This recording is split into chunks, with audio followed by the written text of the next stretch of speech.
Hey, you guys. Welcome. Today we have Olivia online with us. I'm so glad that she came to be a part of High Heels and Destiny platform. Olivia, would you like to say hi? Yes, hello, and thank you for having me on, Miranda. I am so excited. Thank you for being a part of the platform today, you guys. Olivia is going to be talking about her transition from marriage to divorce. So I'm just so glad that she's on here and she's going to share her story. So her story will be able to be a blessing to everyone. Her story just do not cater to um, married women, but if you're also single too, I think it's good for you to also tune in and just listen, because the things that we're going to talk about tonight, if you're not married, it's just give you an idea of things you want to look for before you get married. So it's just not for married women, it's for single and married women. So I'm just so happy to have her on. So you guys, we're going to jump right into it. um Olivia, my first question for you, did you come from a two-parent household, and were your parents married? Yes, I did. I come from a two-parent household. They've been married for, wow, I don't know if this is they've definitely been married over 30 years. I believe they're in their 32nd year of being together. Um, and they were married. They had been married about 5 years, I think, before they had me. Yeah. Okay. How was your relationship with your parents? I had a really good relationship and still do have a really good relationship with my parents. Um, Growing up, I, I attribute a lot of to who I am because of who they are and how I was raised, and I've learned so much from them. They're both in ministry, and so I've grown up, in the church, and I've learned the importance of how you live um, privately should be how you present yourself, publicly, and how you present yourself publicly should be how you're living privately. And so, yeah, they've been incredible influences on my life, and we have a great relationship. Okay, that's good. At what age did you meet your husband, and what age did y'all get married? I met my husband when I was 18 years old, Hmm. and we got married when I was 20, and he was 24. Okay. By you being a pastor kid, do you feel like possibly that could have played a role with you marrying at a young age? I think so. I think I've always wanted to be a wife. I grew up, for me, it was a fairy tale of, one day having my own family. Um, that wasn't necessarily, there was other factors that played into us getting married. I was pregnant with our oldest son, Mhm. but I did always want to be a wife. I did always want to be, a mother, not at that age, but it was something that I think growing up and seeing, the type of family that I had, I definitely wanted that for my future. And what age was it again? Where you did you say what age you guys got married? Did you say no? Your husband was 24, but what age did you guys get married? I was 20 when we got married, and he was 24. Okay, gotcha. Okay. Um, and then you already answered this question. I was going to ask you, what age did you and your husband have your first child? And you said it was 18, right? No, I was, so I got pregnant with our first child when I was 19. 19. And we got married when I was 20. And then by the time, I believe, yeah, I had my first son when I was 20. So we had our son about a few months later after we got married. Okay. What was marriage like, being married at such a young age? It was definitely a interesting transition from, I became a wife, a mom, and an adult pretty much all within a span of a few years. And it was definitely hard. I mean, there were a lot of things that I had to learn, Mhm. things that I was not necessarily ready for. Um, because of everything that happened so quickly, my husband and I did not have time really to, get to know each other and spend that time together that you would like to spend with your spouse before you have children. And yeah, we definitely encountered a lot of problems early on. and had to do a lot of work in the beginning to, you know, to just nurture this family that we had created. It was definitely hard. Okay. How long were you guys married? We're actually still married. Okay. Our divorce is not final, so we have been married. It's 7.5 years. So Okay. it's almost 8 years in March. It would be 8 years in March. March. Okay. I remember you said the first year you struggled whether marriage was the right decision for you. What caused you to have those feelings? Can you repeat that? I'm sorry. Okay, not a problem. I remember you said the first year you struggled whether marriage was the right decision for you. What caused you to have those feelings the first year of you guys' marriage? Um, you know, I wouldn't say that I ever wondered if marriage was the right decision for me. Mm-hmm. Um, I definitely I dealt with a lot of shame. Mm-hmm. And I think that was the biggest part for me. That was the hardest part because I was, like I said, I grew up in a pastor's. I grew up as a pastor's kid. Grew up in a Christian home. Um, I never wanted that to be the way that I created a family, but those are the choices that I had made. And so I definitely struggled the first year with just with a lot of shame around why we got married and the circumstances around our marriage. And um, it was really hard. But I always wanted to be married. Um, and so I loved being married. I loved my husband, but I had a lot of shame attached to it, which impacted our marriage and impacted the way that I, you know, related to him as a wife. Um, and it impacted the way that I mothered our son. Um, so that was the hardest part for me. So when you say that you had a lot of shame, where did the shame come from? Did the shame come from, having a kid at a young age? Where did the shame come from? Yeah, it was all of that. It was having a son, you know, outside of marriage.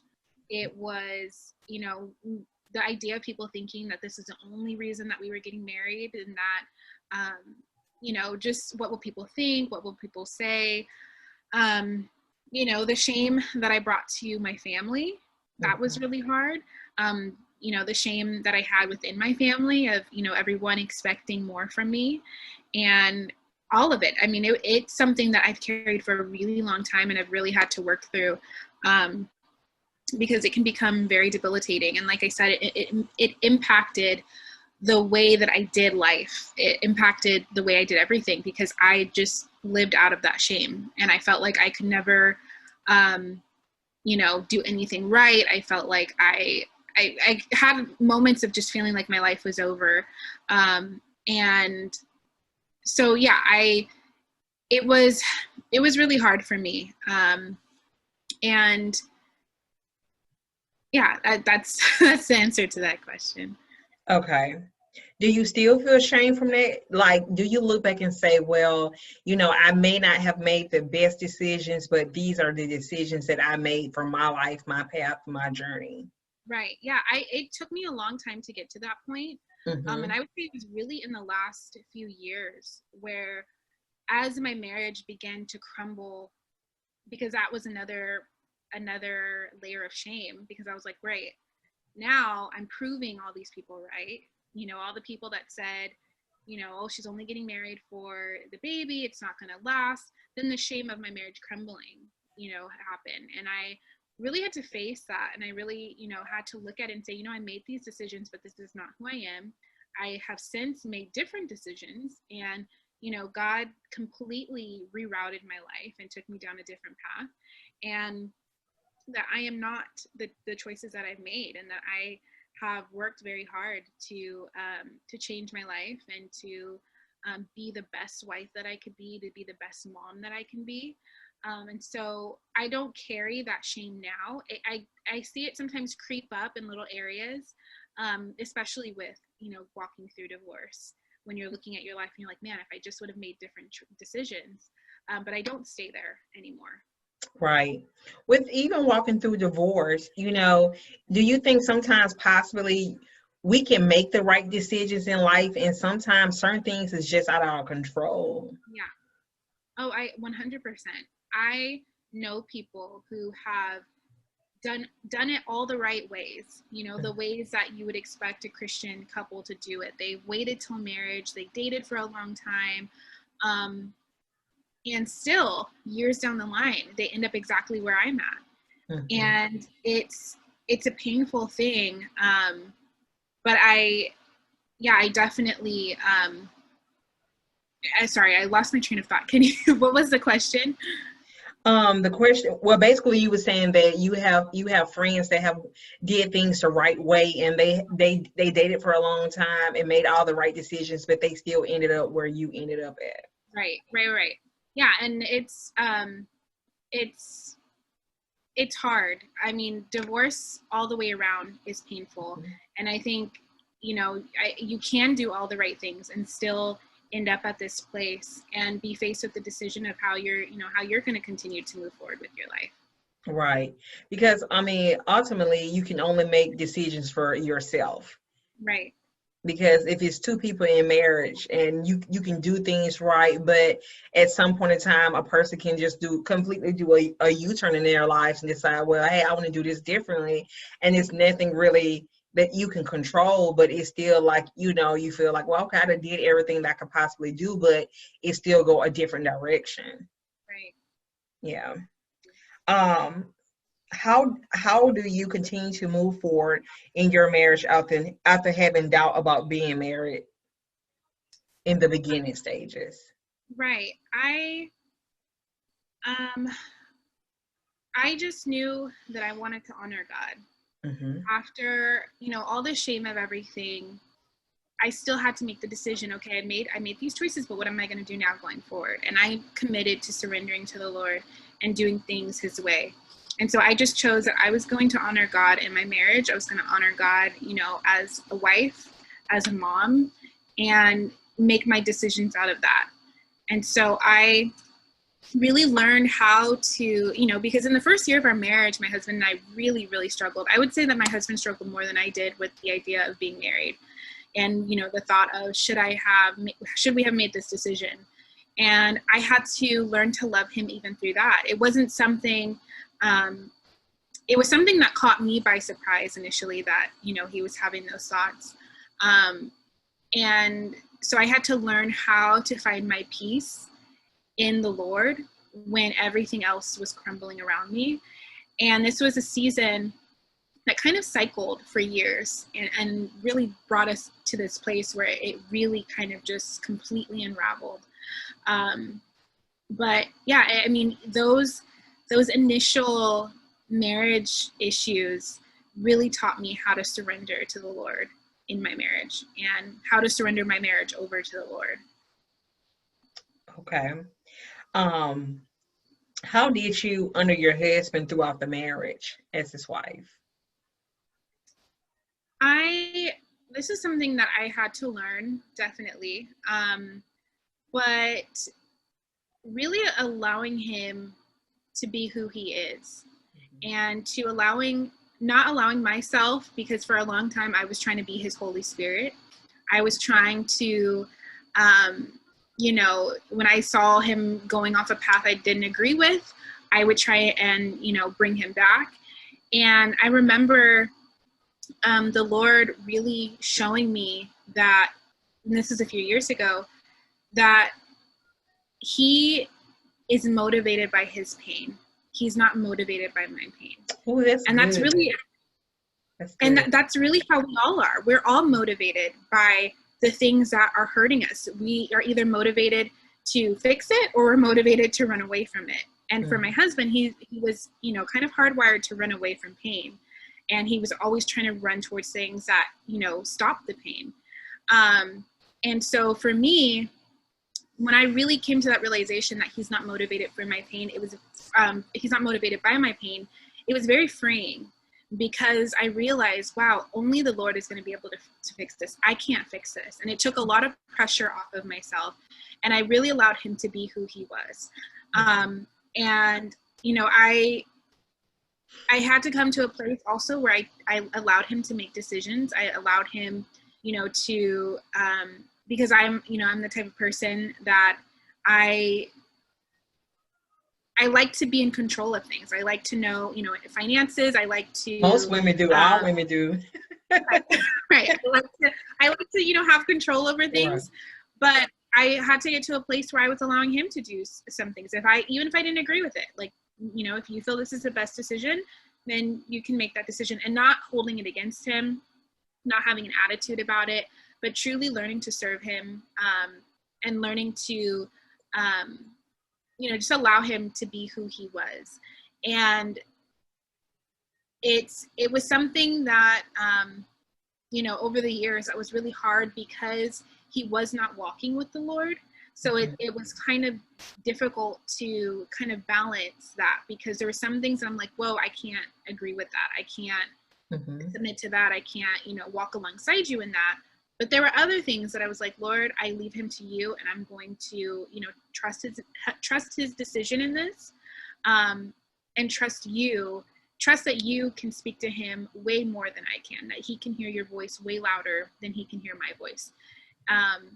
And so that was definitely a journey that was hard for me. Okay.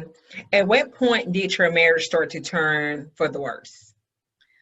In 2018, it started to take a turn. My husband had gotten a new job at the end of 2017.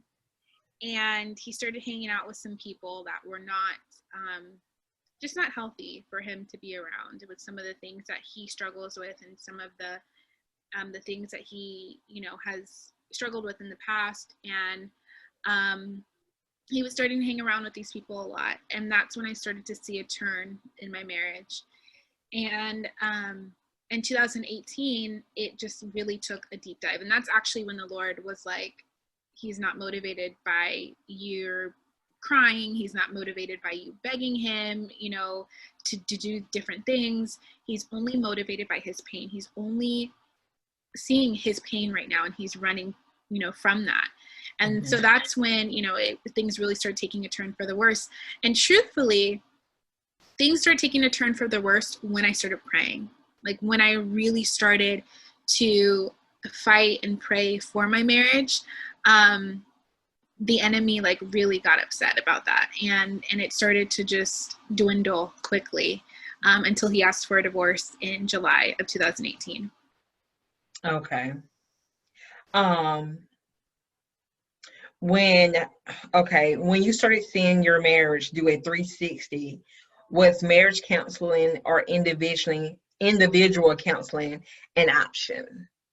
Yeah, we tried counseling in February of 2018. And one thing that I learned about counseling is that you have to really look for a good counselor. I mean, you have to be picky, and you have to, if one doesn't work, you have to find another.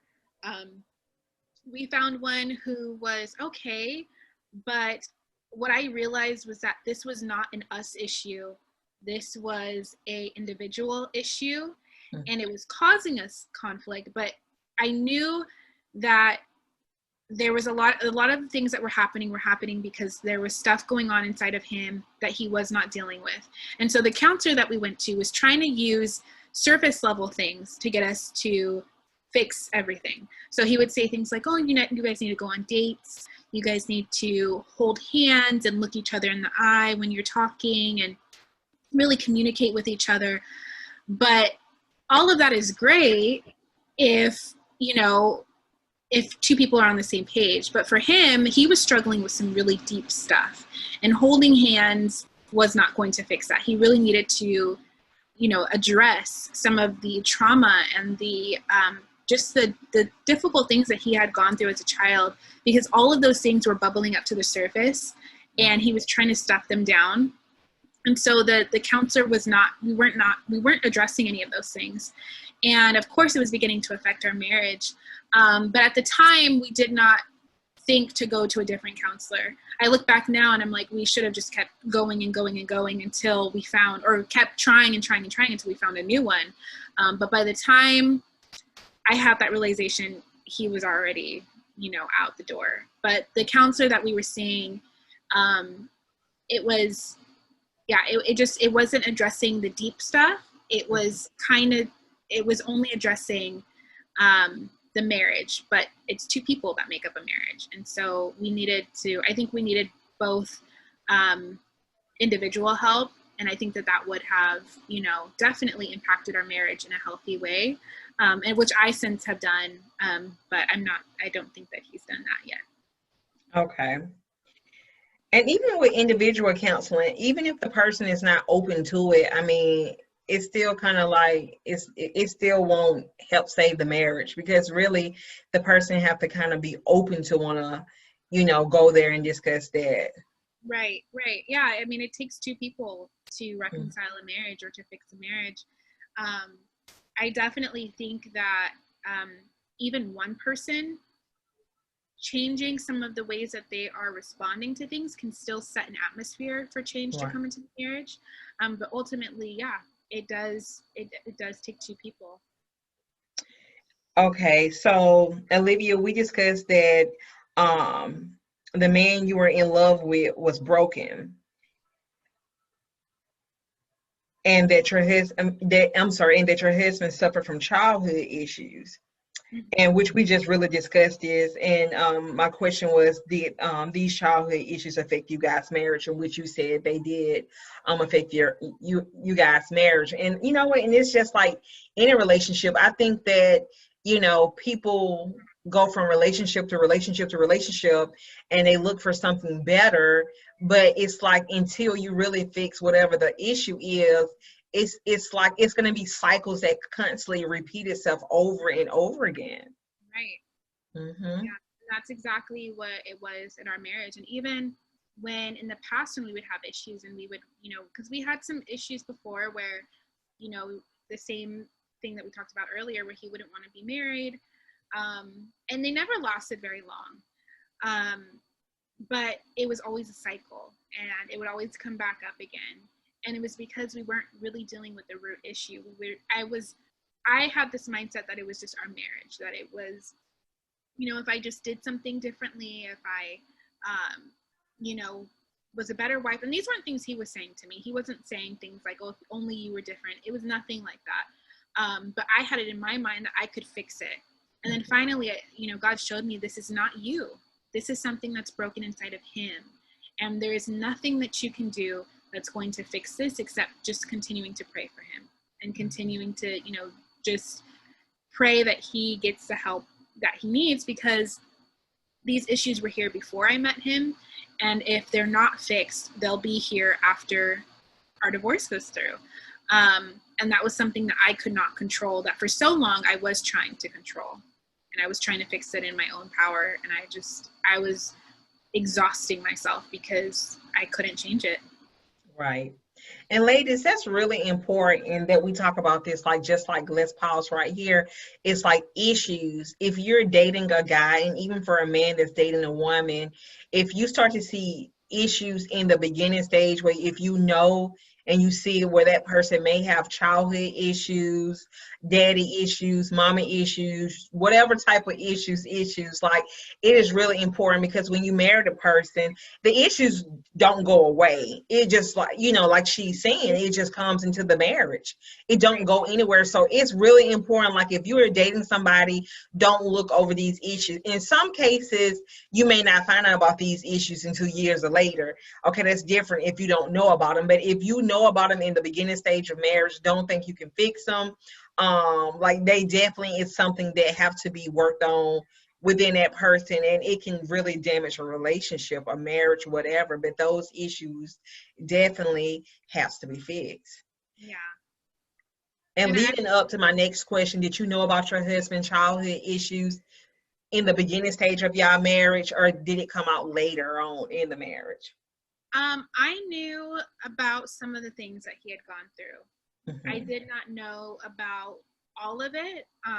And for me, it was hard because my husband is such a happy-go-lucky guy. I mean, Mm-hmm. you would meet him and he does not carry, unless you've seen trauma, you might know it if you've seen it before. You may say, okay, no, that person has definitely been dealing with stuff. But for me, growing up in the home I grew up in, I did not know what it looked like. I did have, my mom has gone through a whole lot of stuff in her childhood. So as soon as she met my husband, she knew. And they told me, they said, this guy has gone through a lot. And, he needs a lot of healing. And it wasn't anything that he was, he wasn't, acting crazy or anything like that. But because my mom had been through it, she could see it. She's also dealt with a lot of trauma in her childhood. But me, I saw this happy-go-lucky guy, and I thought, oh, he doesn't carry it. He's not angry. He's not mean. He's not any of the things that I thought, trauma looks like, or I thought, I thought that he would carry it. I thought, I just imagined something completely different.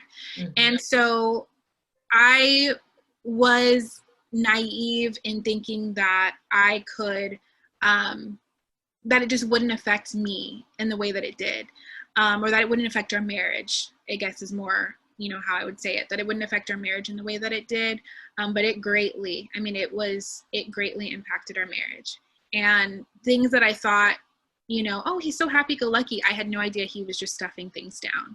I had no idea that was just his way of coping, that he wasn't facing things. And it was very, very difficult.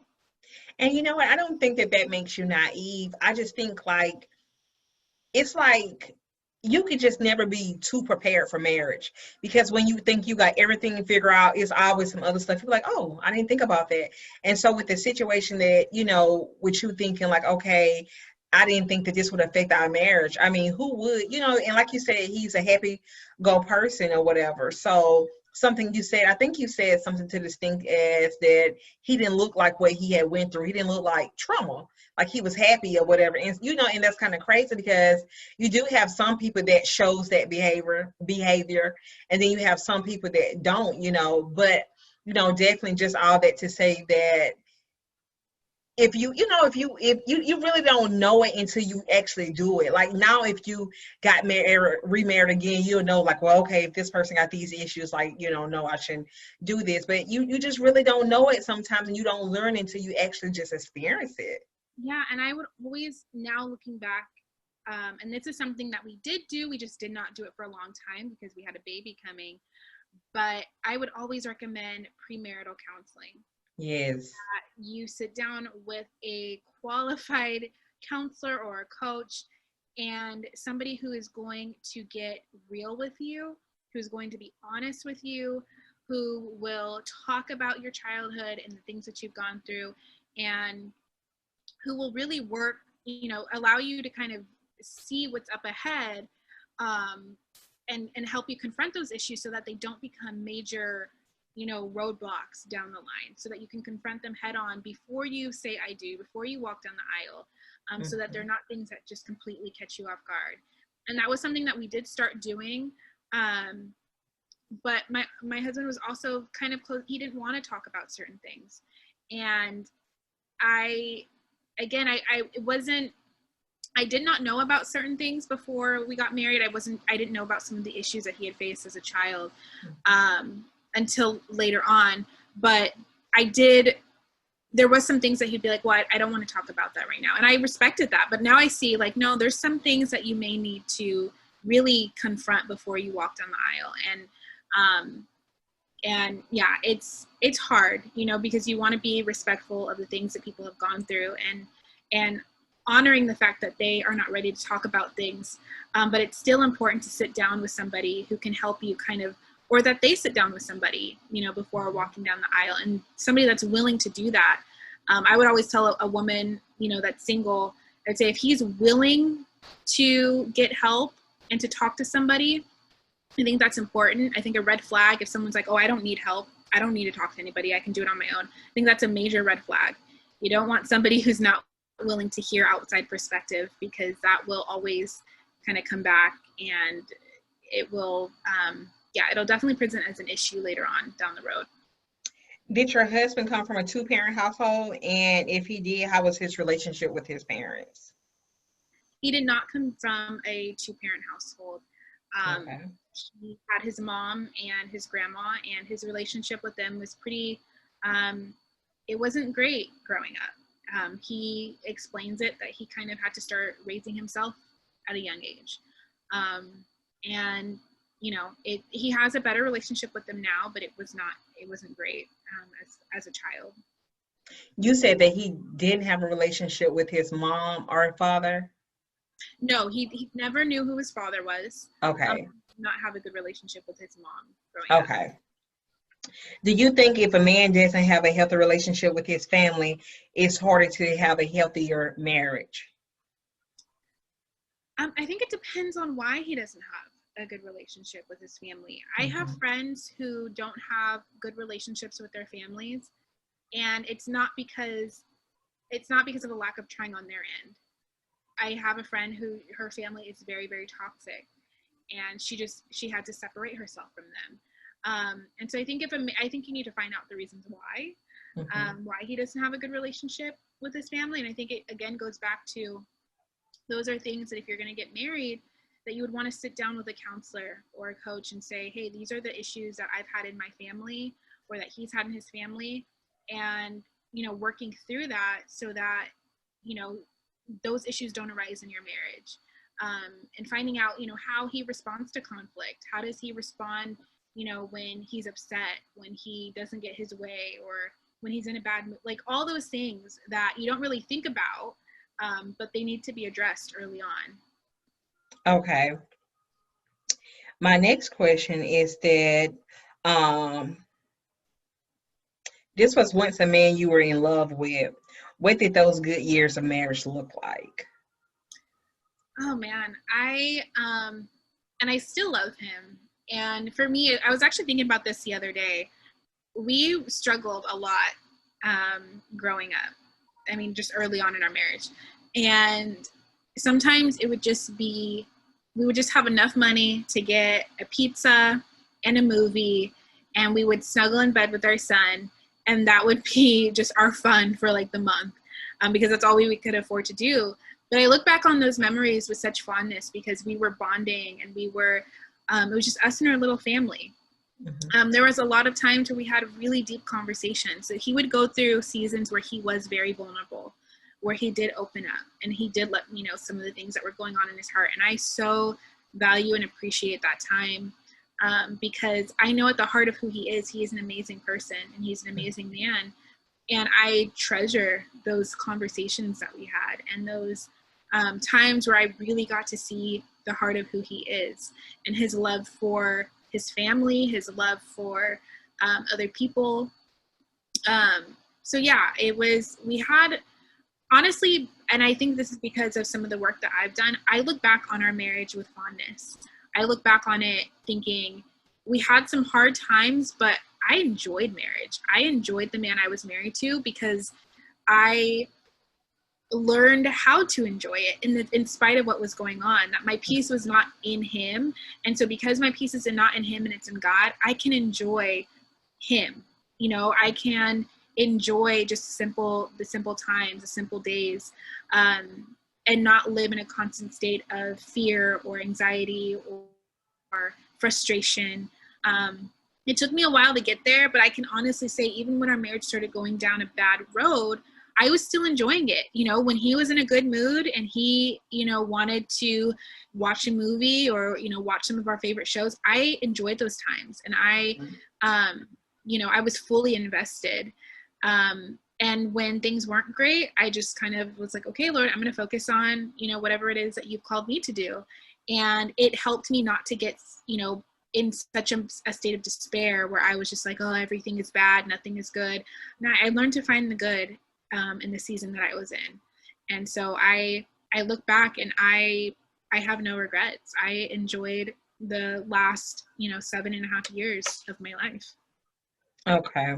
And it's good you said that you found peace in God, because I think that I post a post on Instagram, and basically sometimes us as people, we look towards people for our happiness, but when you got peace within yourself and God, you can navigate through situations differently. Yeah. Mm-hmm.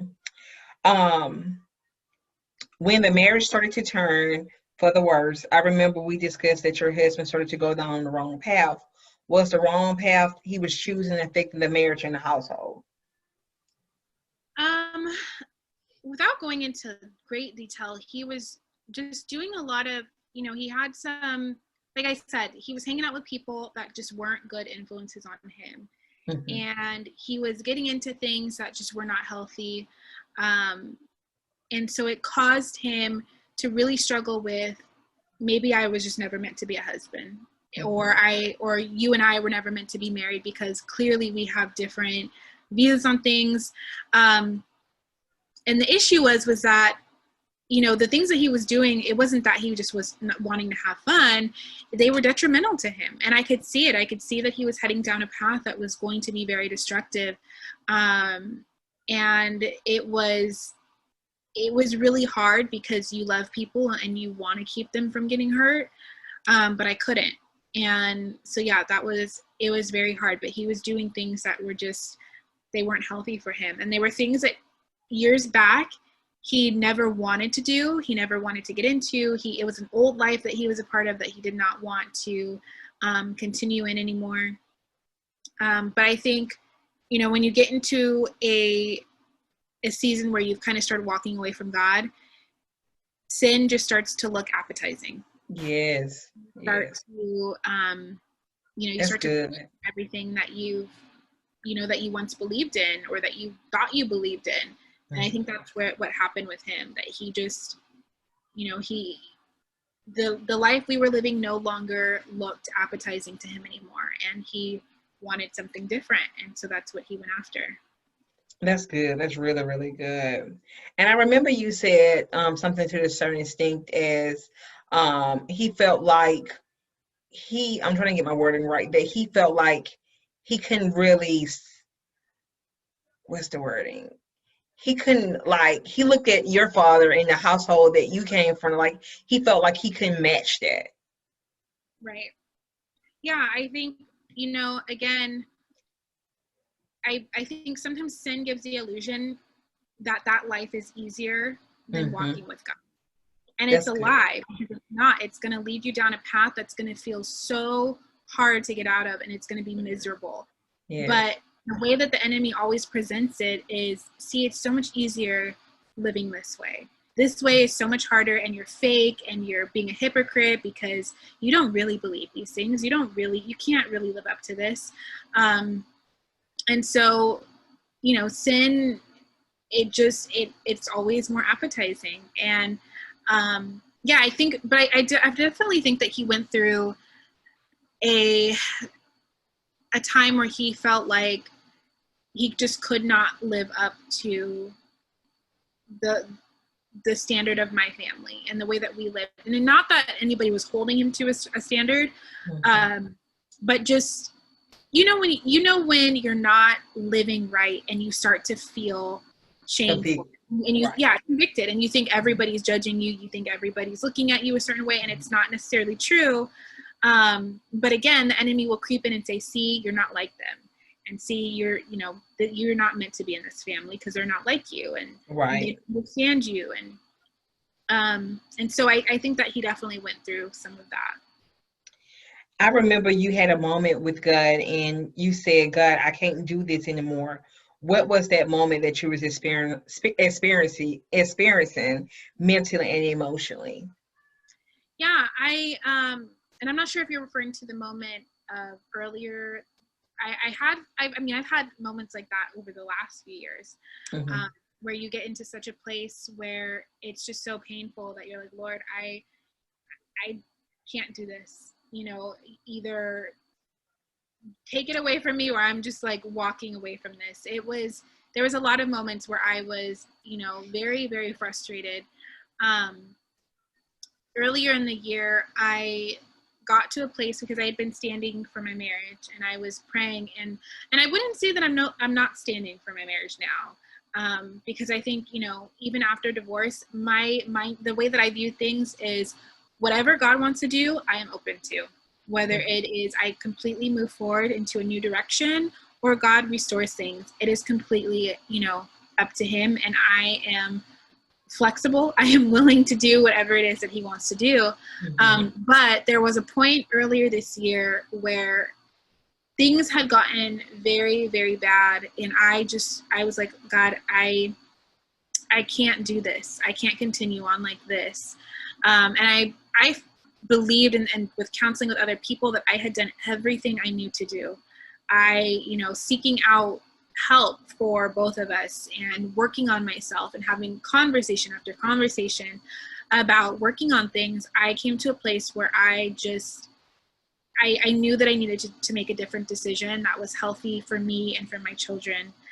Because at this point we now have 3 children, and so I had to make that decision. And one thing I will say though is that I never advise making a decision out of desperation or out of that feeling of, oh, I can't do this anymore.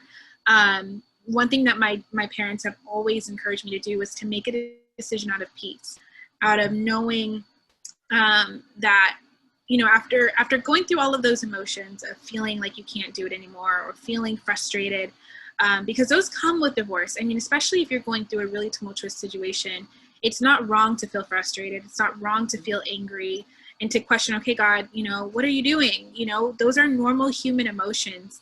But it's not healthy to make decisions out of those emotions, whether it's to divorce or to stay. It's not, you always want to make a decision out of a healthy place, out of a peaceful place. And so finally I came to a decision where I was like, Lord, at this point I had grounds for divorce. I wasn't just divorcing because I was tired of waiting or because I was, bored or I wanted to go date somebody else. It wasn't the case at all. But the things that were going on were very unhealthy. And so, yeah, I definitely got to a place where I was like, I can't do this anymore. And I have to make a different decision for myself and for my children. And that's good that you said, not to make a decision off of emotions, because a lot of people do. They make, emotions is not facts. So people make, decision based upon how their emotions feel. But you definitely have to make sure that when you make a decision, it's a place from, like you said, it comes from a place of peace and it comes from a place of God. Yeah. Because if you make a decision based upon emotions, then you can be making the wrong decision, because emotions is only temporary, and you can make a permanent decision based upon temporary emotions. Right. And we all have emotions. I mean, we all make decisions out of our emotions, but you don't want to make it out of a negative emotion, out of, anger or frustration. You want to get to a place where you're at peace, maybe not necessarily happy. I didn't make my decision to go through a divorce out of a happy, emotion. But I was definitely at a point where I was like, I looked back at the last couple of years and I said, Lord, I have done all that you have called me to do. I have prayed. I have sought out help. I have, worked on myself and let him know the things that I was willing to change and to, I'll say it like this. The things that I saw looking back on my marriage, I thought I contributed unhealthy things here and I should have done better in this place. And I brought those to him and I said, look, I can see why you may have felt this way or this way or this way. And I'm sorry for that. And going back and correcting the things that I wronged. And still, even after all those things, there was still no change, and there was still not a desire. There wasn't even a desire on his end to work on the marriage. And at that point, I realized, okay, I have to do something different, because you're not wanting to save this and you're doing things that are very destructive.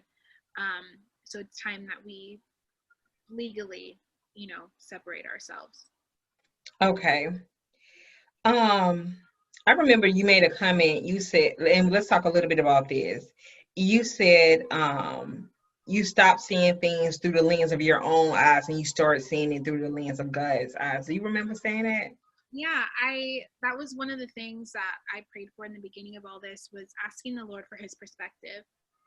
I wanted to see things the way that he saw them, because I knew that if I looked at it the way that I was seeing it, I would be very destroyed by the things that were going on. And I did not want to be destroyed. I did not want to be angry. I didn't want to be bitter. I didn't want to be jaded going into the future and other relationships. I did not want to look at things just through my own eyes. I wanted to see what God was saying, and I wanted to see my husband the way that God saw him.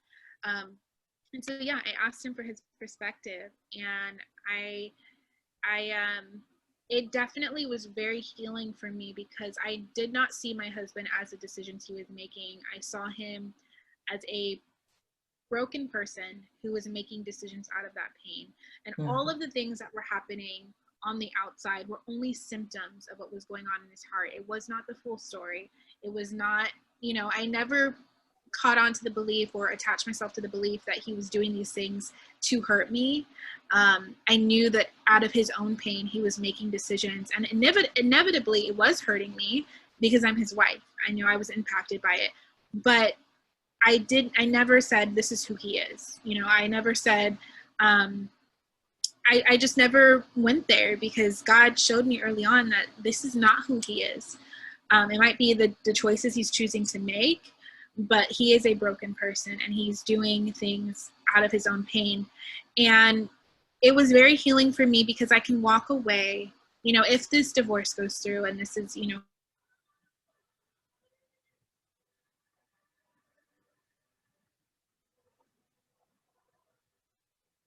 him, because I see him the way that God sees him. And it's the same way for anybody that has, caused me pain in this situation. I don't see them as their choices. I see them as broken people, and people that, that were trying to mend their own broken hearts and in their own brokenness. And so that was, I think, if you're going through that situation, or if you're going through a hard time in your marriage, a great prayer is just to ask God to give you his perspective, because it will totally change the way that you see what you're going through. And it shifts it from a victim mentality to just being very, owning the way that you see things, and owning the way that you're going to experience it. And that was what I wanted to own my experience. I can choose how I look at this situation. I don't have to, I don't have to do it the way that I've seen other people do it in the past. I can choose how I want to experience this. And the way that I wanted to experience it was that I wanted to grow. I wanted to learn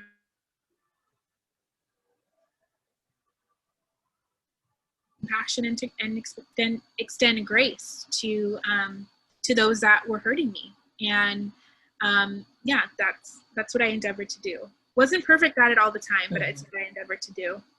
And that's pretty good, because, the Bible tells us that we don't wrestle against flesh, but against spirit. So when you see somebody acting up and acting out, easily we think like, look at him, look at this person doing this. But we don't think about, like, this is a spiritual thing. This is not a flesh thing, but, us as people, the first thing we do, we look at the flesh. But when you can actually look at it from a spiritual point of view, it's like you can see it differently, and you can approach it differently when you really look at it from a spiritual standpoint. Right. And I even look at areas in my own heart where I have been hurt. I mean, when I talk about shame earlier, the shame that I dealt with growing up, or the shame that I dealt with after I had my son, I would sometimes treat other people in a way that wasn't right, but it had nothing to do with them. It had nothing to do with, at the time I thought it was them. I was like, well, I feel this way because of this person. And I'm like, no, when I really look back at it, I was like, you feel this way because of things that are going on in your own heart, and because of undealt with things that that's going on inside. And it takes a lot of work to really look at yourself. And when you truly take the time to look at yourself and to look at the things that are going on in your heart, it causes you to look at other people and say, I can have compassion for you, because I know how hard it is. Right. I know it's hard to work on yourself. I know those dark places, and I know how hard it is to crawl out of it. And so I'm going to extend you grace, and I'm going to extend you compassion. It doesn't mean that you're excusing their behavior, or that you even have to allow them back into, your space, but you can still extend grace to them, and compassion and forgiveness. And it helps you to move on. It helps you to move forward in a healthy way. And it helped me with even co-parenting, because co-parenting is hard. And it can be very, very difficult when all of your emotions are involved.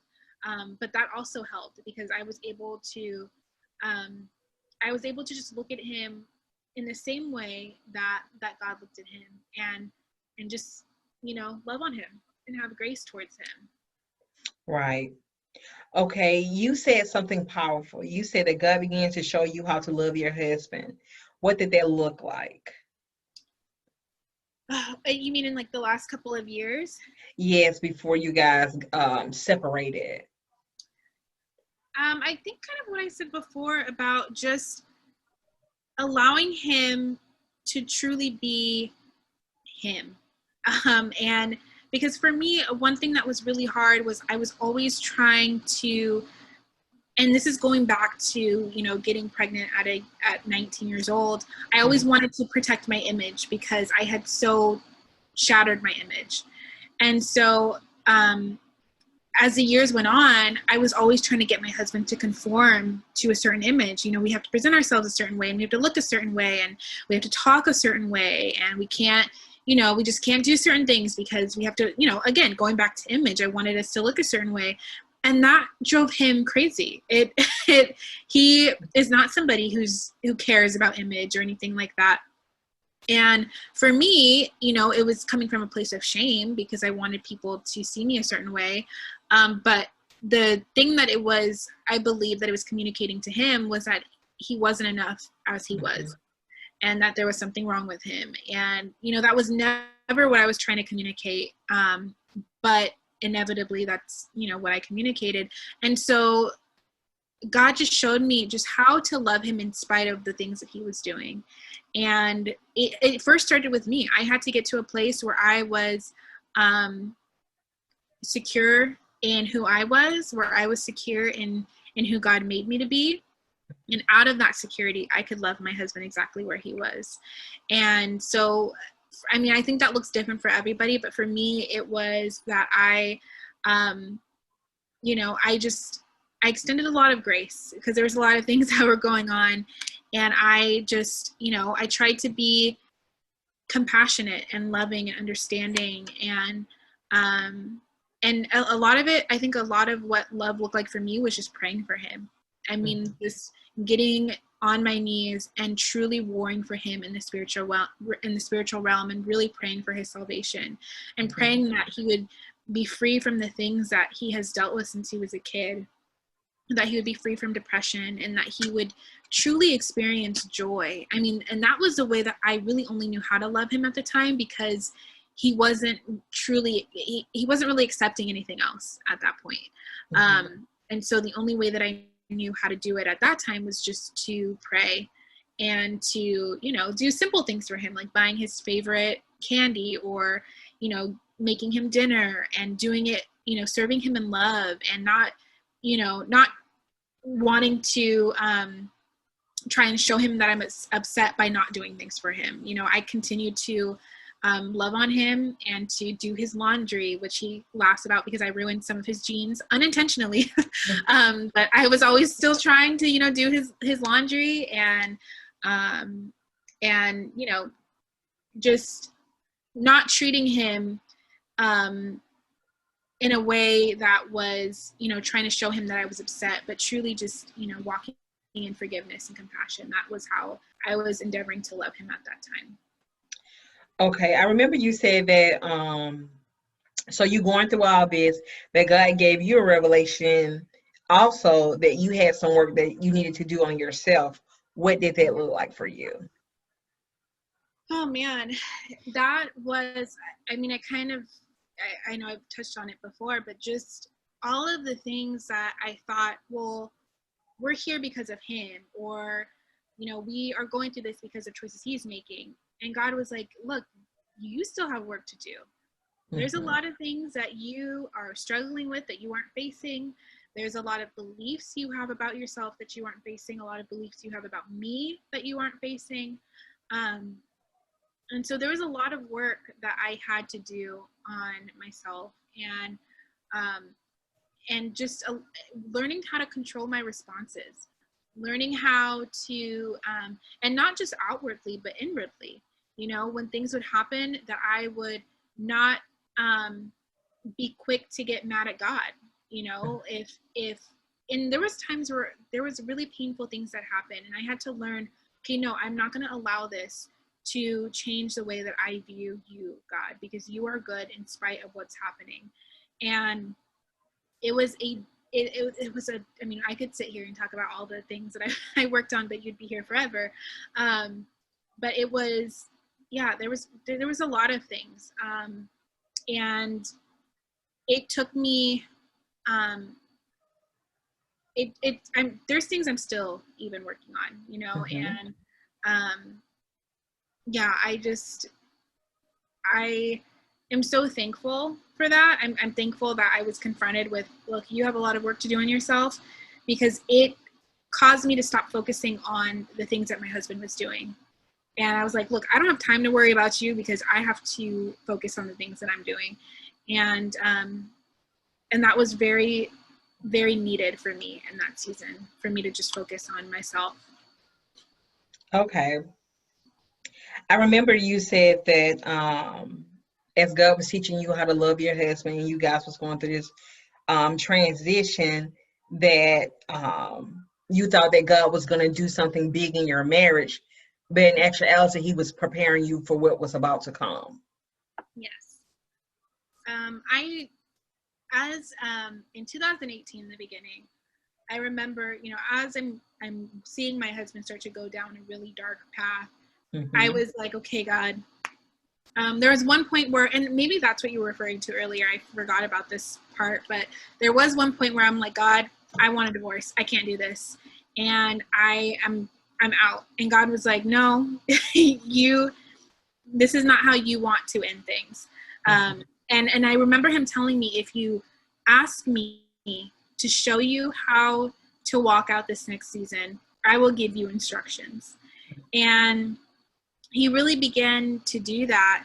And he started preparing me. I mean, that's when he showed me again that your husband is acting out of his own hurt. He's not trying to hurt you. He is doing things because he doesn't know how else to cope with what's going on in his own inner world. Mm-hmm. And so I thought, you know, the things that we were going through at the time, I was like, okay, this must be the worst of it.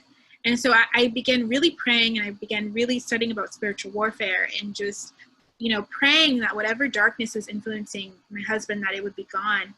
And I was thinking, okay, God, you're going to do something amazing. You are about to completely transform our family, and there's going to be so much healing, because I thought that, you know, I'm obeying you, so that must be exactly what you're going to do. You're going to honor that. You're going to honor the fact that I'm, you know, trying to be obedient, that I'm trying to love my husband, that I'm doing everything in my power to save this.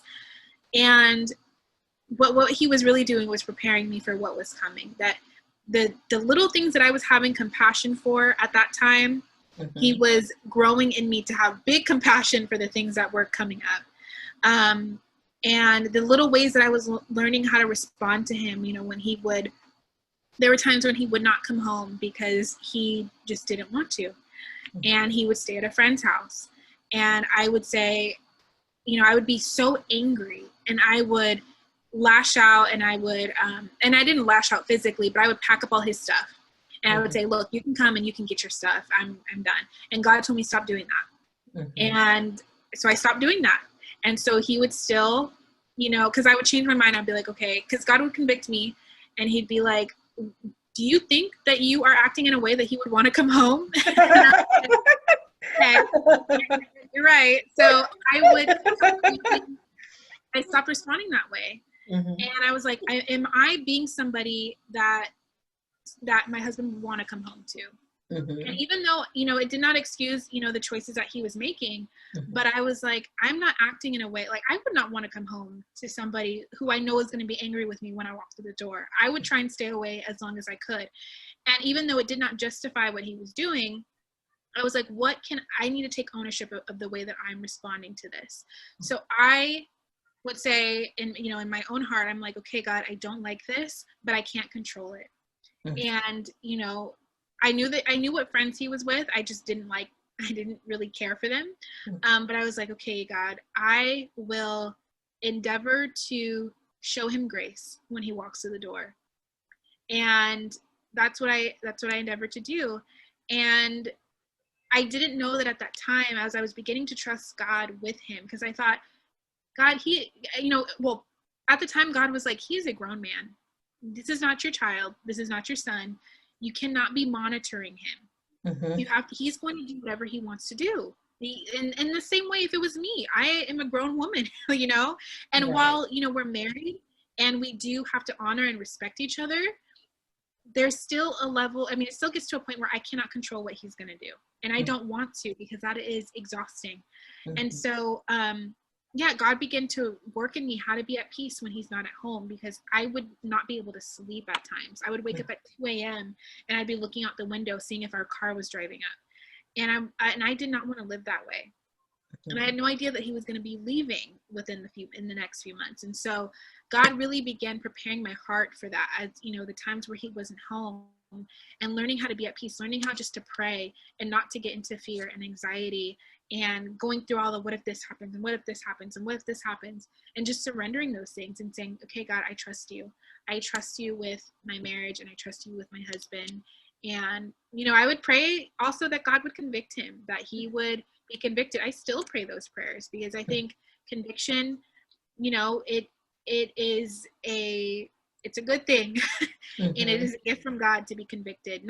I didn't want God to bring him, or I did not want him to feel condemnation, because condemnation will keep us from, you know, seeking the Lord. It will just keep us feeling like we are a horrible person.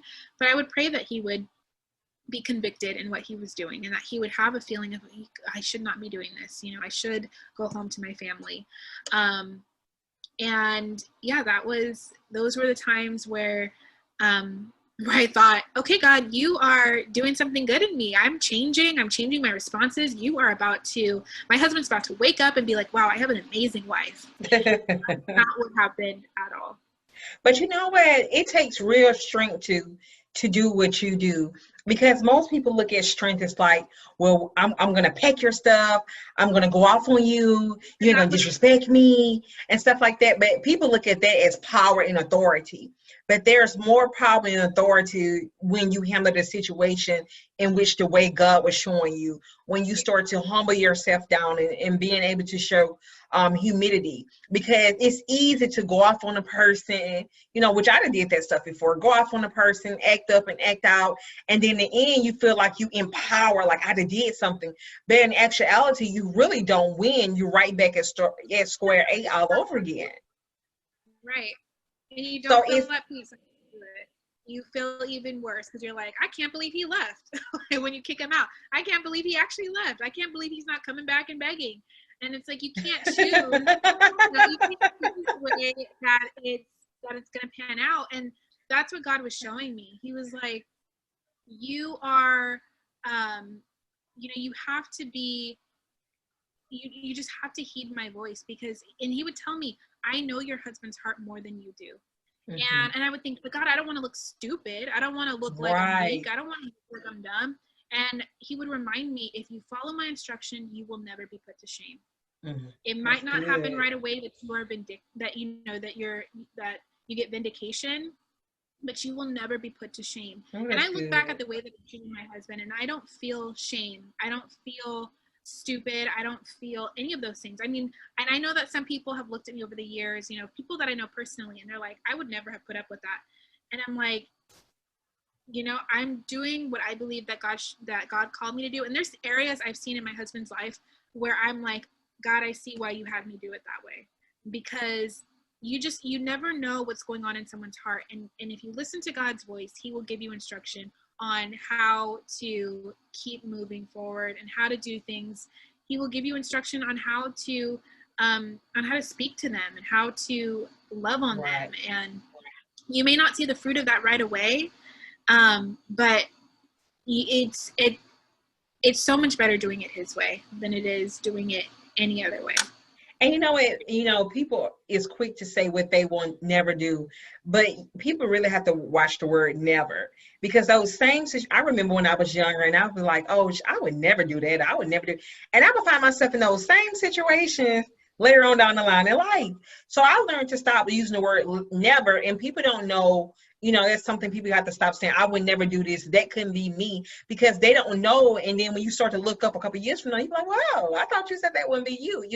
You just really never know what you will do until you in that situation. You don't know what type of emotional state or mental state you may be in at that time and season. And that was me. I always, a lot of the things that I've gone through, I said I would never, you know, put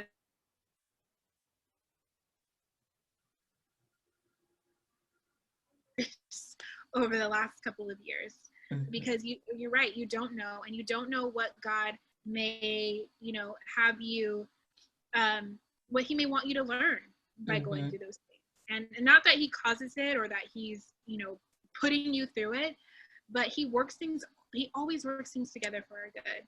Ooh, and I look back at it now, and I don't say I would never anymore. I'm like, you know, if I'm in that position, I just hope that I would do whatever it is that God is calling me to do. Right. You know? Okay, so I'm going to keep moving because we still got a little way to go, and I don't want it to be too long. Okay, so did it take you by surprise when your husband asked you for a divorce? It did and it didn't. Because in the way that he asked me for divorce, that took me by surprise. I wasn't expecting that. But I knew it was something that I could feel because of the decisions he was making. I thought eventually either he is going to completely get saved, which is what I was hoping for, and that he was going to be like, I'm so sorry, you know, I'm gonna, you know, do better. But I also knew that if he did not change, that it would end up, either I would have to separate from him or that he would end up leaving, and he ended up leaving. Okay. Did you go through any deep depression, like when he asked you for divorce? Did you go into depression? How did you handle that? Yeah, I definitely faced some depression. I remember the first 2 weeks I couldn't eat. I could not eat at all. I lost, oh my gosh, I think I lost maybe over like 40 pounds in the first month. Wow. Girl, you wasn't eating anything. I was not eating anything. I couldn't because I was so nauseous. I mean, I would try and force myself to eat, and I could not get anything down. I mean, I was numb. I was just trying to survive the first couple of weeks, because there was a lot of other things involved that I just was not prepared for.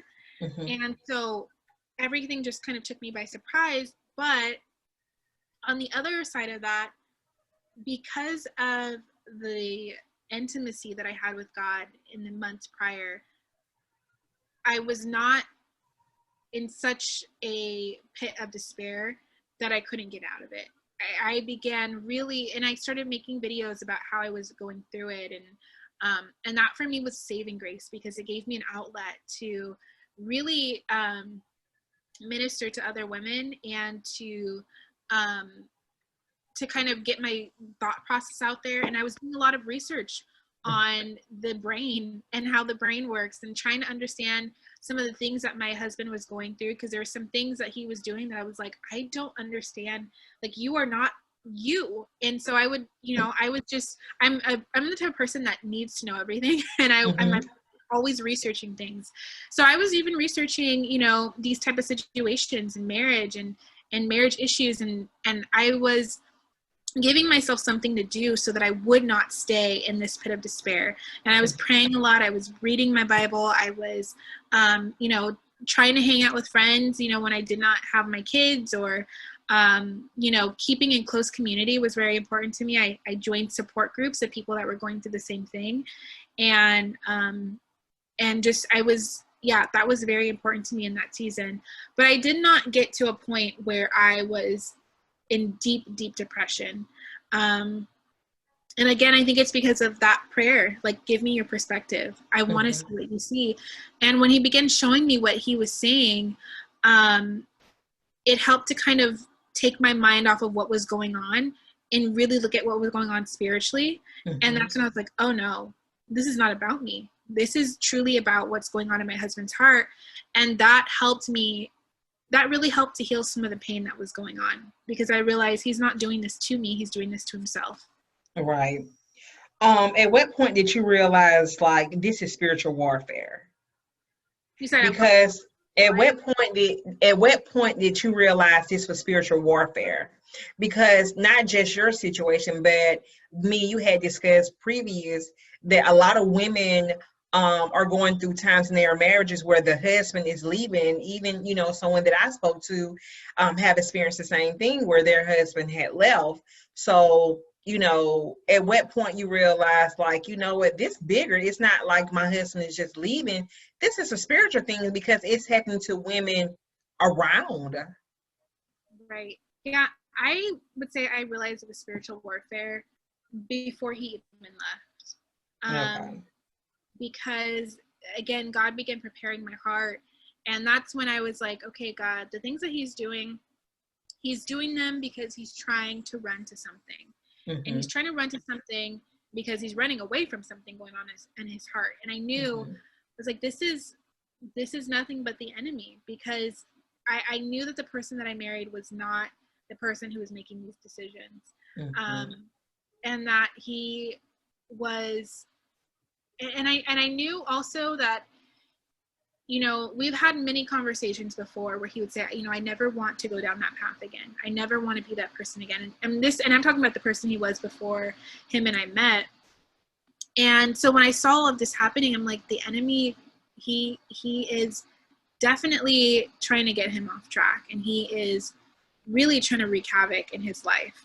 I believe that my husband has a call on his life. I really do. I mean, his story is amazing. The things that he's gone through, and the fact that he's still standing, the fact that he has not given up on life, that is something that I admire about him. He doesn't admire it about himself, but it is something that I admire about him, that he has continued to move forward with life in spite of the deep pain and the deep, just, the things that he went through as a kid were horrific. And I admire the man that he is. And when I saw the path that he was going down, I was like, the enemy is trying to really take him out, and maybe not take him out physically, but just get him to a place where he is not living in his purpose. And so that's when I began really praying, and I was like, this is spiritual warfare. And I began having dreams. I had 2 dreams that were very, very intense, where God was showing me exactly what was going on. And I will always hold on to those.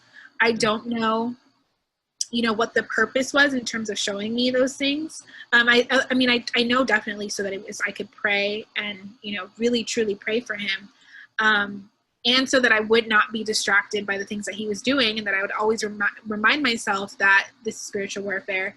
But yeah, it got very, very intense, very intense. And I do think that sometimes when the enemy attacks so hard like that, it's definitely because a person can have a calling on their life, because the enemy don't bother with his territory. So when he started messing with something that's not his territory, he already know that there's a greater purpose, and he don't want that stuff to manifest. So he tries to do whatever he can to destroy it. Right. Yeah. And I mean, like I said, I think that if my husband ever shared his story, I think it would impact so many people, and men especially. And he's not there right now where he's at a place where he can do that, but I still pray for that, Right. Even if we do, go through with divorce, I still pray for that is something that he will one day, that people will hear his story and hear how he fought through this season of his life to truly surrender his life to the Lord and to become all that God has created him to be. At what point did your husband decide to leave? At what point did he decide to leave? And once your husband left, how did you start to begin to put your life back together and the kids' life back together? He honestly, I don't know really what the thought process was in him deciding to leave. We were going through, it was getting really turbulent in the months leading up to it. And we were having conversations about, him starting to say, I don't know how much longer I can do this. I just don't know if we were ever meant to be together and things like that. But I knew that it was because of the choices he was making, and that I knew at that point that he was feeling very convicted about what he was doing, and he didn't want to feel that anymore. And for him, the only way to not feel that anymore was to divorce me. Because because then he wouldn't have to worry about the choices he was making. But I don't know, I don't necessarily know the steps that came up to him making that decision. I definitely think it was an impulsive decision. And I think that it was one where it's like he made it and he felt like, okay, I've already asked for a divorce, so now I have to go full force with it. Mm-hmm. And for me, picking up the pieces, like I said, I just began focusing on myself. And I'm like, okay, I can't control what he's doing, but how am I going to move forward? What do I need to set in place for myself so that I can carry on with my life?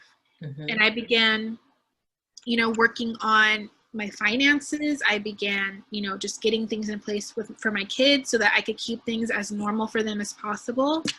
And I began just writing out what the ideal life for me would look like, because I did not want to look at my future with despair. Like, oh my gosh, my life is over now because I'm getting a divorce. I wanted to be excited about my future because that was the only thing I had control over. I only had control over the choices I was making. So I decided to write down what an exciting future for me would look like.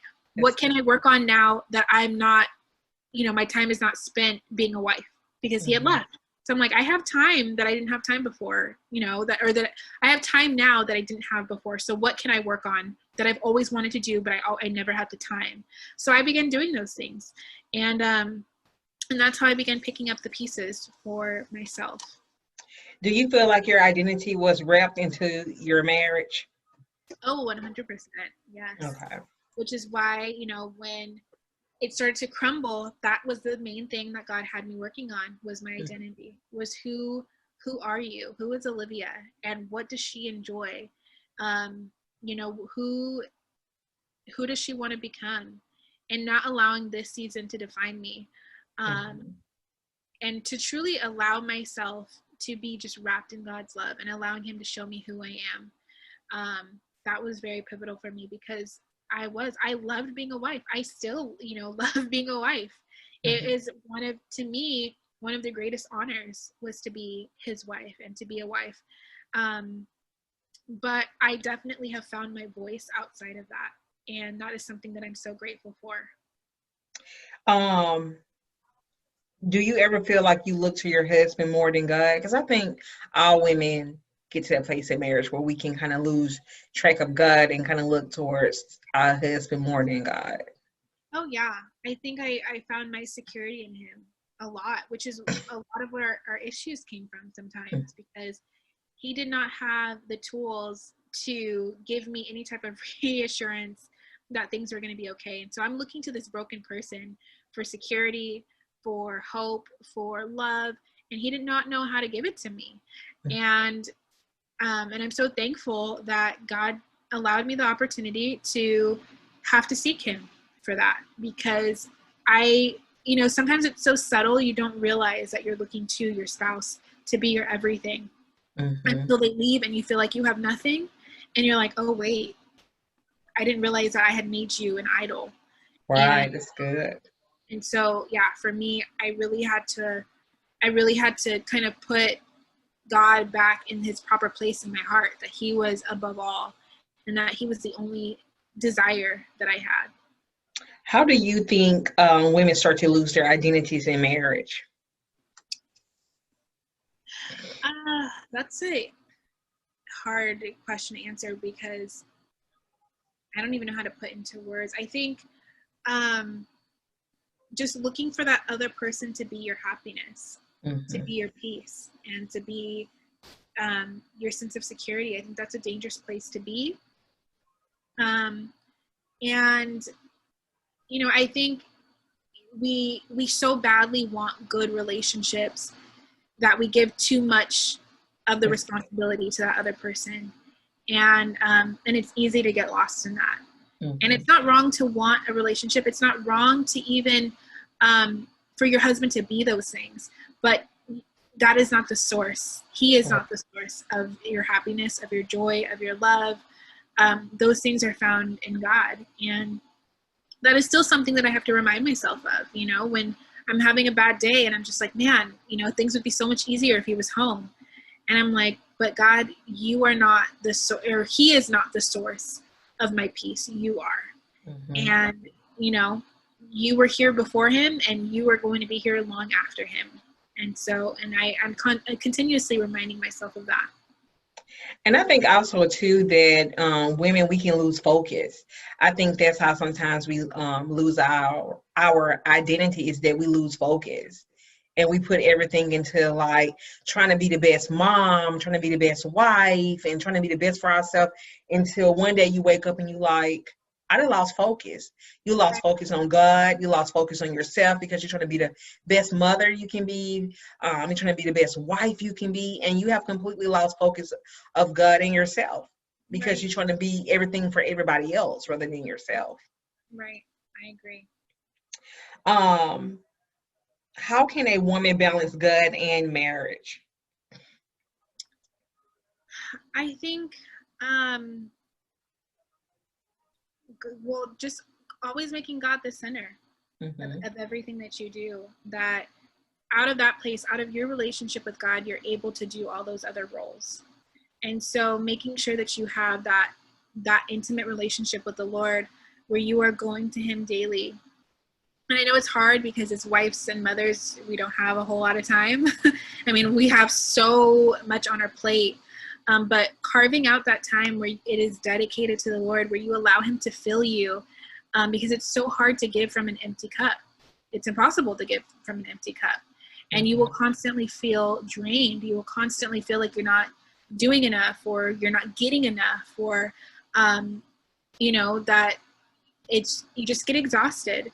But allowing God to truly be your source, and allowing, having that intimate relationship with him, and everything else will flow out of that. You'll be able to be a better wife, and you'll be able to be a better mother. And that's something that I look at now, that is who I endeavor to be. That first, I am a daughter before I am any of those other roles.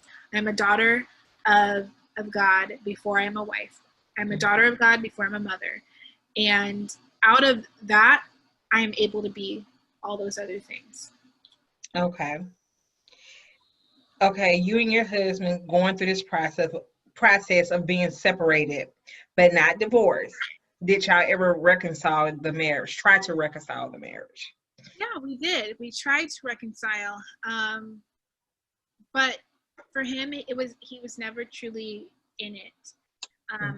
And never fully committed to it. And for me, I was like so excited when we would talk about it, that I was like all in, and just like, okay, we got to do this, and we got to do this, and we got to get help. And I think it just like overwhelmed him.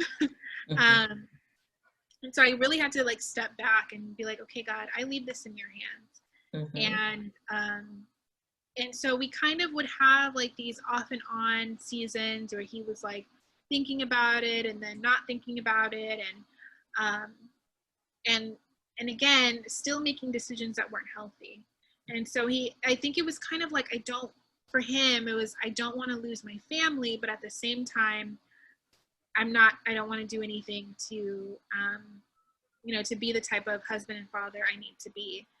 And so, like I mentioned earlier, I finally had to make the decision where I finally had to ask him, you have to make a decision. And because we can't be in this limbo, it's just not healthy. The choices you're making aren't healthy. And so he made the decision that he would just rather divorce. Okay. Do you think that your husband feel like he let you in the marriage down? That he led me? Let you down in the marriage down? Let me down. I definitely think that he has those feelings. I think he has a lot of guilt and shame. And it's hard because you can't fix someone's guilt and shame. That's something that really God can do. I mean, you can bring healing in just the way that you respond to them, but guilt and shame it's an inside thing. It's something that God truly, because it's also wrapped up in identity, and it's something that only God can really speak to and heal.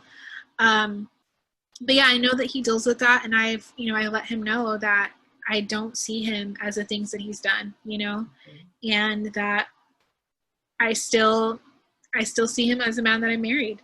And, I'm just praying for him, praying that he will truly get free and be healed. Why do you think that he felt so strongly about getting divorced? Do you think maybe he just knew, like, really, he just couldn't give it to you right now? Yeah, I think that's a big part of it. I think he felt like he could not be, I mean, and he would say, I can't be the type of husband that you need or that you want. I mean, he would even say, I don't think I could ever be with anybody. I don't think and he would say, I'm just not good at being in relationships. Um, so yeah, I definitely think that is a huge part of it. Did infidelity ever play any roles in this? Yeah, we did have issues with that. Okay. You're now finally in a space where you accept everything. Do you have peace? I do. I do Okay. have peace. I It's taken a very long time for me to get to this place. Mm-hmm. But I do, because I know that I've done everything that I could. Um, and that I truly waited and heard from the Lord, and that um, I have, I've done all the work that I can in terms of trying to save, our marriage and save what's been broken. Um, and so I'm really, that's something that I look at, that I'm really thankful that God had me go through this process slowly, because I did not want to walk away with regrets, with wondering, is there something that could have been done? Is there something else we could have done? I did everything that I knew to do. And I am, yeah, I have peace with, closing that chapter. I don't know if you remember telling me this. You mentioned allowing God, and if you do, I want you to explain it to me. You mentioned allowing God to take you on a path that wouldn't bring you destruction. Do you remember saying to me? If you do, Say you that can one more explain time. it. You said, okay, we talked about, you mentioned to me allowing God to take you on a path that wouldn't bring you destruction. Do you remember? Can you Yeah, elaborate on I that for a think little? I think what I had probably said was, God showed me that I could take one path Mm-hmm. that would take me down destruction. That if I responded the way that I wanted to respond to a lot of the stuff that was going on, it would take me down a path of destruction. Mm-hmm. But there was also a different path that I could go down, where He would guide me, and He would use everything that was going on for my benefit, that He would turn it around for my benefit. That's good. And He showed me, you can go down this path, you can react the way you want to react, but if you follow my direction, I will work everything for your good. That's And I good. will bring peace where there's chaos. And that's exactly what He did. Okay, we're almost to the end. Has it been a daily struggle to pick up your life to move forward? Because when you're married to someone, you used to that person being there, being around. Has it been a hard transition? It has. We our kids love him. I Mhm. mean, they absolutely love their dad. And I think that is one of the hardest parts, is watching your kids suffer, watching your kids miss seeing him in the morning and going to bed, knowing that he's home. And um, the little, the family, because my family is very close. My parents, my sisters, we're all very close. And so anytime we're having a family dinner and he's not there, it feels like there's something missing. Um, and so that's been hard, but it's been such a, long journey, that I've finally gotten, I've gotten accustomed to our new normal. Um, and it's a lot easier now than it was, but it was definitely a hard adjustment, because like I've said many times, I enjoyed being a wife. I enjoyed, even like little things like making him dinner, or just watching our favorite shows, doing his laundry. When he left, I didn't realize like how much I would miss doing things for him, how much I would miss just being a wife. And that was something that I had to grieve, that I wasn't doing those things anymore. And um, so yeah, it was hard, but I'm enjoying the season that I'm in Um, how have you been working on Olivia? now. Oh man, I have been really in this season focusing on all of the things that I believe God is wanting me to do. Um, I'm looking at areas of my life where I'm still, stuck, and really confronting those areas head on and saying, okay, I don't want to carry this anymore. I want to be a better person. I want to be a different person. And so I'm doing a lot of self-work. I'm also doing things that, bring me joy, like doing videos on YouTube and sharing my story and trying to help other women who are going through this and letting them know that they're not alone. And those are all the ways that I am, truly working on myself, just focusing on me and focusing on healing, looking at areas where I'm still kind of wounded from the things that have gone on and allowing God to really heal me in those areas. What would you say to the new you? Oh man, to the new me.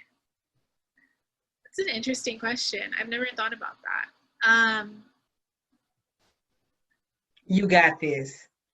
My motto is on my, I don't know if you ever pay attention, but on my, my logo is two shoes and a red journal. And on the journal, it says, "We got this." And that's my slogan that goes with my business. So you got this. Yeah. That's the new. Yeah, I would totally tell myself that because there's so much that I'm doing now that I wasn't doing before. I have a whole career that has taken off. I'm very busy. I'm planning and saving to buy a house for me and my kids and all these things that I never thought I could do. And so "you got this" is like the perfect slogan for me because I do, and I know I do. And with God, I know that He has me, and that whatever happens, that the best is ahead for me and for my family. What do you do? We haven't talked about your career, but do you mind sharing what your career consists of? What type of work you do? I do. I work from home, and I am technical support for various online training. So I just make sure that everything runs smoothly. And because of the state that we're in right now, currently with the world, with COVID and everybody being online, my business has completely taken off. And I'm, working for major companies, doing a lot of government things. So it has been insane, but I'm very thankful for it. So are you self-employed or are you like contracted? Wow. Okay. All right. And has it been hard to praise God through this journey? No, it hasn't. Of course I've had my days where I'm like, God, what are you doing? But I have seen Him move so much that I attribute all of the good things to Him, that He has completely changed my life. And I'm so thankful. No matter what has happened over the last couple of years, I am so thankful because He has been so faithful. He has been so near to me at times where I was just brokenhearted.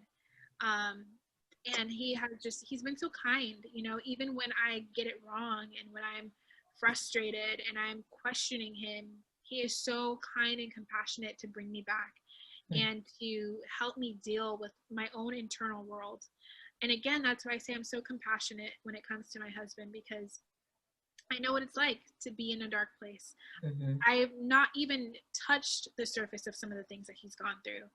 And so I can't even imagine how much harder it is for him to get out of dark places. And so when I look back at the last 2 years, I'm like, God, you are so faithful. And I'm just so thankful for the journey that you've had me on with you, because I could not have gone through this without God. I just couldn't. I definitely wouldn't be talking to you. And, I would be completely, I'm in a whole other place right now if I would not have the Lord to guide me. So what is right now at this moment, what is the new life for Olivia? What is the new life is just me going after all the things that He has put in my heart, without fear, without shame, because like we talked about, I carried a lot of shame, which kept me from doing a lot of things. And so this new life just looks like me shedding off all the things that held me back and running full force towards the things that God has for me. Good. Okay. Did God ever tell you that He will restore your marriage? He never told me that. Okay. And that is something, you know, I've had dreams that I believe were from him, but I never had a concrete feel, I never heard a concrete just voice saying, I'm going to restore this. What I would hear was just do what I tell you to do, and listen to my voice, and don't be afraid, and keep praying. Those were the things. And I'm so thankful for that, because I think sometimes when you hear that, you know, when people say, oh, God told me he's going to restore my marriage, you're so focused on that restoration. Yes. Don't focus on anything else. Yes. And I think that if God would have told me I'm going to restore your marriage, I wouldn't have done it. I wouldn't have worked on myself. I wouldn't have focused on the things that I focus on, because I would have, for what reason would I have needed to? Because I'm like, well, God's going to restore my marriage, so I'm just going to chill until my husband comes back home. It kept me on my toes. I had no idea what's going to happen, you know. I will say me and my husband have a great relationship, which is crazy to say because we are, you know, on this path to divorce. But because I've learned to love him in spite of the choices he's making, we have a friendship that, you know, I can look at him and I'm like, one day you're going to be saved. One day you're going to be healed. And whether we're married or not, I don't know. But I love you for who you are. It's kind of like when you have a family member who's, you know, doing things they're not supposed to, but you love them anyway, you know, and when they come around, you embrace them and you love on them, and you're like, I don't like what you're doing, but I love you anyway. And that's how mine and my husband's relationship is right now. That I'm just like, you know, I can love you for who you are and pray for you, even though we're in this situation. And, you know, and I respect him as a husband and as a father, as a father, and, you know, as still my husband. I do respect him. And so, yeah, we have a good relationship. And that takes a God love, because, you know, God love us unconditional. And people, we put standards on our love. It's like, I love you, but when you do this, I'm not going to love you anymore. Or if you do that, that's not what love's supposed to look like and feel like, so I'm not going to love you. But God is unconditional. Like, if we have to sometimes, like, take off our flesh and really think of it from a God perspective, like, think about all the things that we have done or we do, but God still loves us unconditional. So it's almost like, how can we think that we're better than God? If God loved us and showed us so much grace and mercy, how can we look at another human and say, well, no, you did this, so I can't love you, or you're going to only get this much love from me? Like, we can't do that, because we're not bigger and better than God. So to be able to love a person despite thereof, that is like a God love. That's good. That's a God love. And people put love on their bond. They put boundaries to their love, but you can't do that. You just really can't do that. Yeah, and a lot of it is like, well, I don't want to look stupid, or I don't want to look, you know, weak. And God just really kind of took all that, like, you are doing what I've called you to do. And, you know, I don't fear. I'm just able to love without fear. And of course, you know, there's boundaries in place, and, you know, it's a different dynamic because we are heading towards divorce. You know, there has to be boundaries, and there has to be, you know, I still have to protect my own heart. But I do, you know, I value, you know, the relationship that we have, because we have children together. I want to have a great relationship. I mean, even with Thanksgiving coming up, you know, we still spend the holidays together, and we still, you know, with our children, we're able to do that together. And I'm thankful for that, because I want things to be as normal for my children as possible. And I'm so thankful for what God has shown me and taught me over the last couple of years, because I don't think if I would have gone through the healing that I went through, that we would be able to do those things. Right. Can you share, which I think you already have, can you share how God has been blessing you in this time and season? Because I think when a lot of women go through divorce, they feel like life is over. I can't do this anymore. I mean, this is the end of the road, but really what it looked like your end was really the start of your new beginning. Right. So can you, you know, let them know how have God been blessing you? What you said, promotion, you bought a new car. Yeah, I mean, completely changed my world around.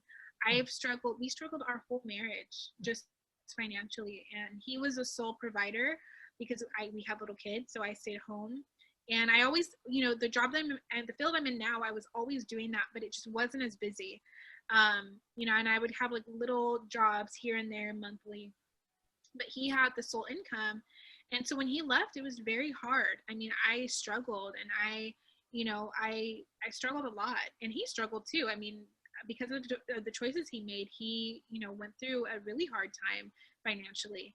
And, but God, I mean, as I kept on this journey and just kept trusting him, God completely changed, you know, my life around, my finances around. And I'm just so thankful, because I never saw it coming. And I would never say it's anything that I did, like pat on my back or anything like that. It was truly the hand of God. And I would so encourage women that are going through this to just keep trusting him, and to keep walking with him, because he knows your every need. And our needs were always met. But I'm now in a season where they're like being met beyond what I even need. And I'm able to turn back. Yes. And it's beautiful. And I'm just so thankful. And I don't attribute any of it to anything I'm doing. It's truly just God's grace and his mercy. And I'm so thankful. And I have plans to pour back into other women who are going through this. And because I know how hard it is. I absolutely know how hard it is. So my last question to you is, what would you tell another woman who at this point feel like it's no hope, it's not possible, my world is turned upside down? What kind of push can you give them? I would say one, there is hope. As long as you are living and breathing, there is always hope. That's good. And I would say the main thing that, again, helped me was asking God for his perspective, because we only see in part. And the Bible says that we only see in part. We don't have the whole story. So what it looks like is not the full story. There's more to what's going on, and to ask him for his perspective, because he will show you. And I believe it's Jeremiah 33:3. It says, ask me and I will tell you. Basically, because I'm going to butcher it if I try and say it word for word, but the gist of it is, ask God and he will show you things that are about to come. He will share with you secrets that you don't know, things that are going on that you don't know about. And I'm paraphrasing that because I couldn't think of the exact wording. But I love that verse, because that's exactly what he did for me. It's exactly what he did for me. I mean, he showed me just how to really not just survive this season of my life, but thrive through this season. That's and good. become my best self in the midst of what was going on.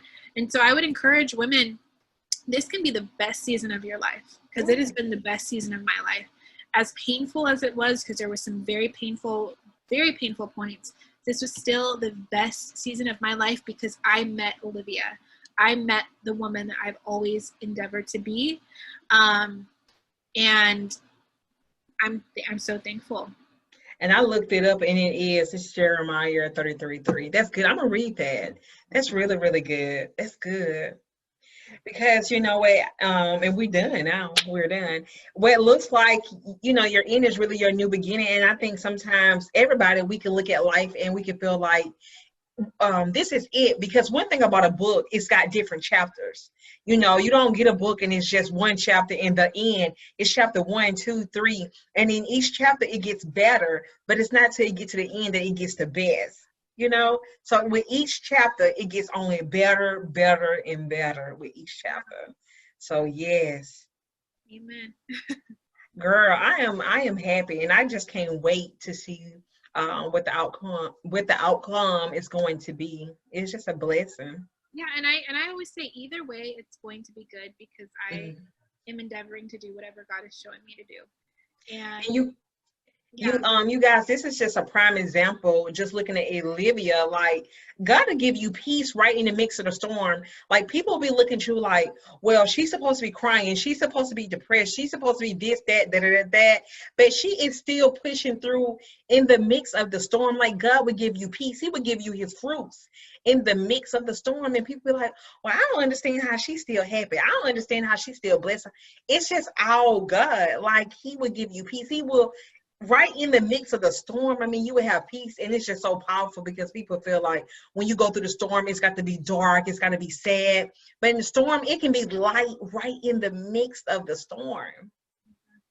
Good. Amen. So Olivia, okay, so share with them before we go your Instagram in case they want to follow you, get in contact with you, your Instagram and your YouTube page. Yeah, so my Instagram, if you want to follow me, it's Olivia Oshray, Olibia, and then Oshray is Ashrei. And my YouTube is the exact same. Okay. And you guys, I mean, I really appreciate her for coming on and really sharing her story. When I saw her, I was like, oh my God, I had to connect with her. And you guys, if you're going through something like this, or even if you're not, but you know someone that's going through, please allow them to watch this video because, it's just not a flesh thing. This is really spiritual. I mean, so many husbands is walking away from your marriage. You can't judge anyone because you could be next. So really take this, and if you're not going through this, start praying now. You don't have to wait till something happens. I mean, it's always great to pray ahead that this don't even come towards your marriage. But this thing right here that's going on is something really big that the devil is trying to destroy with marriages, you guys. So just be really mindful and, don't be so judgmental with people because you just never know if it may be you one day. But most definitely, I appreciate you just coming on. I appreciate you sharing your story. Thank you for having me. I was so excited to be on and so excited that we got connected. You have a wonderful just heart and I love what you're doing because I think it's so needed, just you having and sharing, stories from different types of women. I mean, I love it and I'm just so honored to be on your show and on your channel. Thank you. I appreciate it. So you guys, thank you guys for tuning in. Did you have anything else you wanted to say, Olivia? No, that's it. Just keep trusting God no matter what season you're in. Just keep trusting him and, he is faithful. He is so faithful to fulfill whatever plan